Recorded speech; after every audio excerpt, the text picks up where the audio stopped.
was set to charge with uranium medical comfort conventional warning we are pushing to Iranian territorial water. Immediately change course to 18 and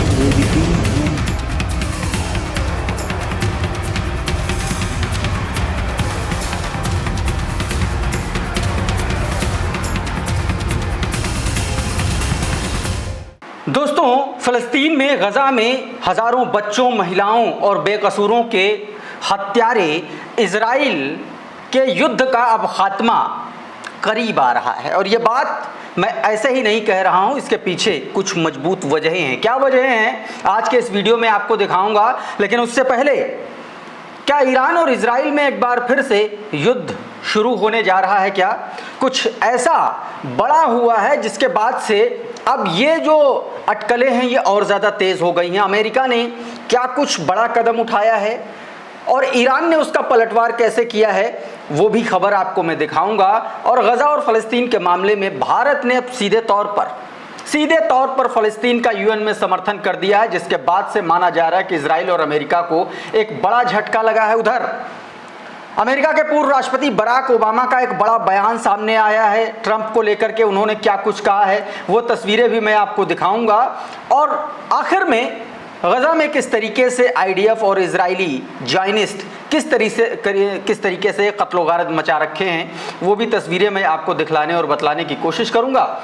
लेकिन सबसे पहले एक video देखिए, ये आपकी screen पर है। इस वीडियो में आप साफ तौर पर देखिए, ये जो आप तस्वीर देख रहे हैं दरअसल ये अमेरिकी युद्धपोत है और ये ओमान की खाड़ी का ये वीडियो है, ये तस्वीरें हैं। इस तस्वीर में आप साफ तौर पर देख सकते हैं कि किस तरीके से ये अमेरिका का जो युद्धपोत है ये अचानक से ईरान की टेरिटरी में आ गया और ये ईरान में एक तरीके से बताया गया, दावा किया गया कि ईरान में घुसपैठ करने की कोशिश की। बाकायदा ईरान ने इसका वीडियो जारी किया है जिसमें ये बताया जा रहा है कि वो जैसे ही अमेरिकी युद्धपोत ईरान की सीमा रेखा में आया वैसे ही ईरानी जो फाइटर हेलीकॉप्टर्स हैं, उनके जो सैनिक हैं, उनके ज़रिए उसको सीधे तौर पर घुसने से रोक दिया गया। अब ये जो युद्धपोत आप देख रहे हैं इसका नाम यूएसएस फिट्जगेरल्ड है और ये ईरानी समुद्री उसमें जो है ये देखा गया। बताया गया कि अमेरिकी जहाज़ ने ईरान का जो वाटर एरिया है, टेरिटरी है, उसमें प्रवेश करने की कोशिश की थी अनाधिकारिक तौर पर, लेकिन ईरान के हेलीकॉप्टर्स ने उसे तुरंत इंटरसेप्ट किया और उसको रास्ता बदलने के लिए मजबूर कर दिया। इस दौरान युद्धपोत के कप्तान ने धमकी भी दी।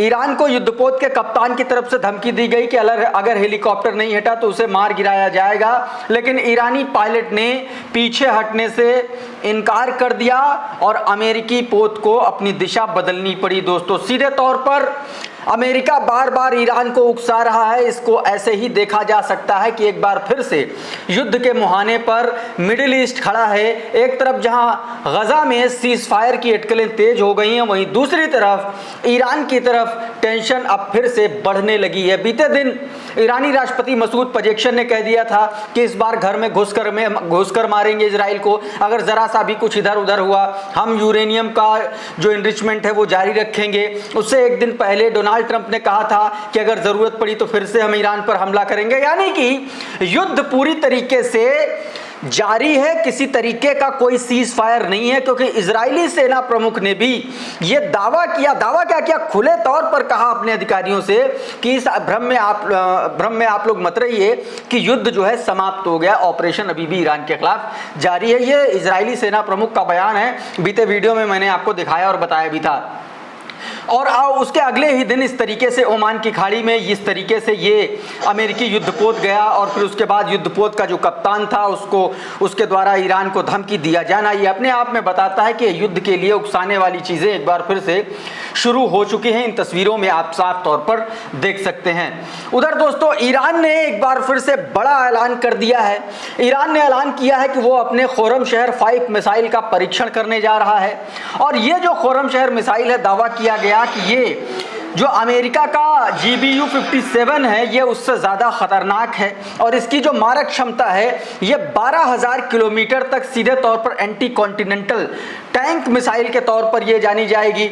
और इसकी मारक क्षमता आप समझिए, अगर 12,000 किलोमीटर है तो सीधे तौर पर पूरा इजराइल इसके कब्जे में होगा, ये सीधे तौर पर दावा किया गया ईरान की तरफ से। दोस्तों, तो ये जो तस्वीरें आप देख रहे हैं ये उसी खुर्रमशहर मिसाइल की हैं। इसकी रेंज 12,000 किलोमीटर है। उसका जो वॉरहेड है, यानी कि जो गोला बारूद वाला जो एरिया है जो आगे का, वो 2,000 किलोग्राम यानी कि 2 टन का वॉरहेड है और हाइपरसोनिक मिसाइल है, यानी कि ज़बरदस्त इसकी रेंज है। रडार जैमिंग और डायरेक्ट डेकोय के साथ ये मिसाइल तैनात है, यानी कि सीधे तौर पर आप ये समझिए कि ये ऐसी मिसाइल है, ईरान का दावा है कि सीधे तौर पर GBU-57 जो बॉम्ब है अमेरिका का, उससे भी ज़्यादा खतरनाक है, उससे भी ज़्यादा घातक है। यानी कि एक तरीके से इस मिसाइल के प्रक्षेपण के ज़रिए, इस मिसाइल के टेस्टिंग के ज़रिए ईरान ने अमेरिका को भी धमकी दे दी है। उधर दोस्तों, गजा में लगातार जो लड़ाके हैं, जो हमास के लड़ाके हैं, वो लगातार हमला कर रहे हैं इजरायली सैनिकों पर, इजरायली बख्तरबंद वाहनों पर। ये तस्वीर ज़रा देखिए दोस्तों, ये ताज़ा तस्वीर निकल के सामने आई है। इस तस्वीर में हमास की जो कसम ब्रिगेड है उसके लोग और IDF के बीच में जबलिया जो जगह है वहाँ पर टकराव देखने को मिल रहा है। इस तरफ देखिए, ये देखिए, ये हमास के लड़ाके हैं, कसम ब्रिगेड के वो लड़ाके हैं जो सीधे तौर पर राइडा IED सेट जो है उसके ज़रिए ये एक तरीके से जो IDF का एग्जीवेटर पिंड अंडर द बिल्डिंग, सीधे जो IDF का जो एग्जीवेटर है उसको निशाना बनाया गया है और सफलतापूर्वक निशाना बनाया गया है। इस तस्वीरों में आप साफ तौर पर देख सकते हैं और बाकायदा हमास की तरफ से ये तस्वीरें जारी की गई हैं। उधर अलग अलग हमलों में हमास ने क्या किया है, ये वीडियो देखिए ज़रा। ये वीडियो देखिए आप, आपकी स्क्रीन पर मैं आपको बताता हूँ कि कहाँ कहाँ दरअसल हमास ने हमले किए हैं। ये देखिए, जो पहला हमला हुआ ये यासीन 105 मिसाइल से मार्कवा टैंक पर हमला किया हमास के लड़ाकों ने। कसाम के लड़ाके जो है, हमास की कसाम ब्रिगेड है, उसने लड़ाकों सीधे तौर पर इस मार्कवा टैंक को निशाना बनाया और बताया गया कि बहुत गहरी क्षति हुई है इसमें। और दूसरा, सुरंग से निकल रहे जो इजराइल के लड़ाके हैं, सुरंग से निकले जो लड़ाके हैं हमास के, उन्होंने यासीन मिसाइल के ज़रिए इजराइल के नेमा टुकड़ी पर हमला किया और ये हमला जो है सुरंग के रास्ते में पहुंचने के दौरान किया गया। बताया गया इसमें एक वाहन पूरी तरीके से क्षतिग्रस्त हो गया और कई लोग हताहत हुए हैं। तीसरा हमला एक और सुरंग से निकले दस्ते द्वारा दूसरी टुकड़ी गाड़ी से को उड़ाया गया, इसमें भी बड़ा नुकसान हुआ और यासीन मिसाइल का इसमें इस्तेमाल किया गया। विस्फोट के बाद पूरे क्षेत्र में आप देख सकते हैं किस तरीके से धमाके की गूंज सुनाई दी। और आखिरी जो दृश्य आप इस वीडियो का देख रहे हैं उसमें सीधे तौर पर बताया गया है कि किस तरीके से IDF वाहन जो है वो इजराइल की ओर से घसीटे जा रहे हैं, यानी कि भागते हुए एक तरीके से IDF के सैनिक नजर आ रहे हैं। और इसीलिए ये दावा किया जा रहा है कि अब इजराइल का जो गजा में युद्ध है एक तरीके से अंतिम पायदान पर है, क्योंकि अब अंतर्राष्ट्रीय स्तर पर भी आप समझिए कि एक बड़ा दबाव शुरू हो गया है। UN में उधर फलस्तीन के जो एक तरीके से जो रिप्रेजेंटेटिव हैं, उन्होंने सीधे तौर पर पूरी दुनिया को हिदायत देते हुए एक बयान दिया। ये बयान देखिए आपकी स्क्रीन पर, मैं इसका हिंदी तर्जुमा अंग्रेजी में ट्रांसलेट करते हुए बता रहा हूँ। सीधे तौर पर इसमें लिखा गया, it's now for every state to determine where it stand at this historical juncture। सीधे तौर पर बताया गया कि अब दुनिया के हर देश के लिए ये ज़रूरी है, ये तय करना होगा कि वो कहाँ खड़ा है, किस तरफ खड़ा है। Every single country will be asked what did you do during this genocide. सीधे तौर पर कहा गया कि अब इस दुनिया के हर देश से ये पूछा जाएगा कि जब गजा में जेनोसाइड कर रहा था इजराइल, तब आप कहाँ थे। नॉट व्हाट यू सेड और what you considered doing but what did you actually do। सीधे तौर पर यह कहा गया कि यह भी पूछा जाएगा कि इस दौरान आपने क्या किया, तब आप क्या जवाब देंगे। ये यानी कि सीधे तौर पर दुनिया के तमाम देशों को एक तरीके से एक साथ लाने की मुहिम UN में शुरू हो गई है। और गजा का यहां पर साथ एक तरीके से फलस्तीन के समर्थन में भारत उतर पड़ा है। भारत के राजदूत ने UN में, जो भारत के जो रिप्रेजेंटेटिव हैं, उन्होंने सीधे तौर पर दावा किया कि शांति का, उन्होंने सीधे तौर पर समर्थन करते हुए कहा कि शांति का कोई विकल्प नहीं है। गजा में हालात हालात बेहद खराब हैं, खाना तेल स्वास्थ्य संकट में है, फौरन युद्ध विराम हो। सीधे तौर पर यह मांग की गई कि इजराइल गजा में सीधे तौर पर फौरन युद्ध विराम करे और बंधकों को रिहा करे। बातचीत और कूटनीति ही समाधान है, सीधे तौर पर यह बात कही गई।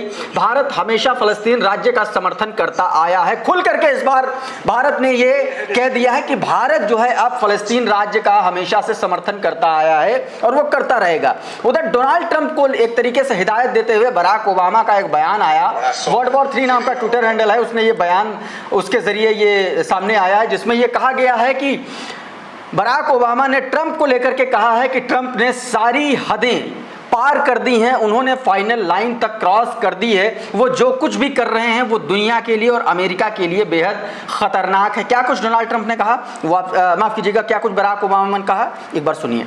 The video of my arrest generated by Trump I was shocked and angry. I didn't expect or understand that as the president of the United States could do such a disgusting and childish prank. The video showed me being captured by agents and kneeling on the ground in an orange prison unit. Trump had no idea how bad an impact his casual behavior would have. We have always had differences in political views, and I think this is normal, but his behavior this time was simply too much. He has crossed my bottom line. This is a violation of political civilization and moral bottom line. I can say that I have a clear conscience during my tenure and have been committed to the welfare of the American people and promoting the development and progress of the country.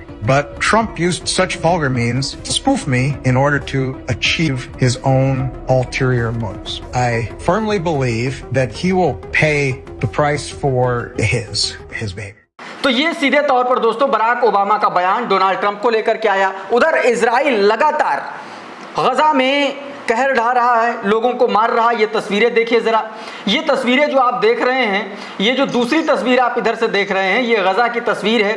ये सीधे तौर पर अल खैदर के पास ये वहाँ की तस्वीर है, उसमें तमाम सारे लोगों को बताया गया, इसमें निशाना बनाया गया। सप्रेस नेशन ने ये दोनों तस्वीरें जारी की, जिसमें बताया गया कि Israel forces open fire on a Palestinian ambulance and blocked it from reaching wounded Palestinian they had shot in Al Khader near Bethlehem. सीधे तौर पर बताया गया कि एक एम्बुलेंस को निशाना बनाया गया, जो लोग घायल थे उनकी हत्या की गई। इसमें इन तस्वीरों में आप साफ तौर पर देख सकते हैं।